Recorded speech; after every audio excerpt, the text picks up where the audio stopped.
Hello বন্ধুরা, আসসালামু আলাইকুম। কেমন আছেন সবাই? আশা করছি সকলেই ভালো আছে থাকেন। যদি ভিডিওটি নতুন দেখে থাকেন অবশ্যই আমার চ্যানেলটি সাবস্ক্রাইব করে রাখবেন এবং পেজ থেকে দেখলে অবশ্যই পেজটি ফলো দিয়ে রাখবেন। আজকের বিষয়বস্তু হচ্ছে, আপনারা সকলেই জানেন কোটা আন্দোলনকে কেন্দ্র করে ইতিমধ্যে কিন্তু ছাত্রলীগ এবং সাধারণ শিক্ষার্থীদের ভিতরে খুবই ধাওয়া পাল্টা দেওয়া হয়েছে। কালকে বিকাল থেকে শুরু করে সারা রাত পর্যন্ত কিন্তু ছাত্রলীগ এবং শিক্ষার্থীদের ভিতরে খুবই হামলা হয়েছে। এটা নিয়ে ইতিমধ্যে কিন্তু যুক্তরাষ্ট্র বিবৃতি দিয়েছে। এটা নিয়ে ইত্তেফাক লিখেছেন, কোটা আন্দোলনকারীদের উপর হামলায় উদ্বেগ যুক্তরাষ্ট্র।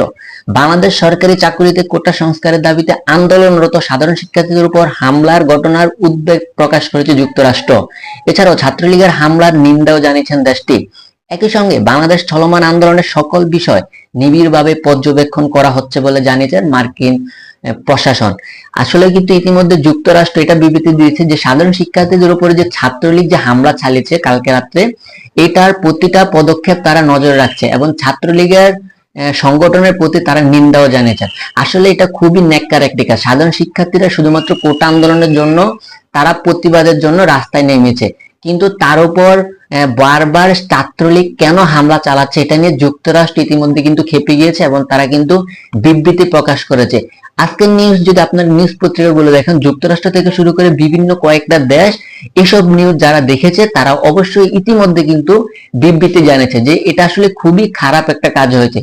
সাধারণ শিক্ষার্থীদের উপর ছাত্রলীগের যে হামলা চালিয়েছে এবং ইতিমধ্যে কিন্তু অনেক শিক্ষার্থী আহত হয়ে হাসপাতালে ভর্তি, এবং আমরা এটা নিয়ে জানতে পেরেছি যে ইতিমধ্যে কিন্তু 2-3 জন শিক্ষার্থী মারাও গিয়েছেন। এটা আসলে খুবই ন্যাক্কার একটি কাজ। তো এটা নিয়ে যুক্তরাষ্ট্রের পরবর্তী পদক্ষেপ কি কি হয় এটা নিয়ে আমরা আপডেট জানার জন্য অপেক্ষায় থাকি। তো আজকের ভিডিওটি এই পর্যন্ত। যদি ভিডিওটি ভালো লেগে থাকে চ্যানেলটি সাবস্ক্রাইব করে রাখবেন, পাশের বেল বাটন অন করে দিবেন। আসসালামু আলাইকুম।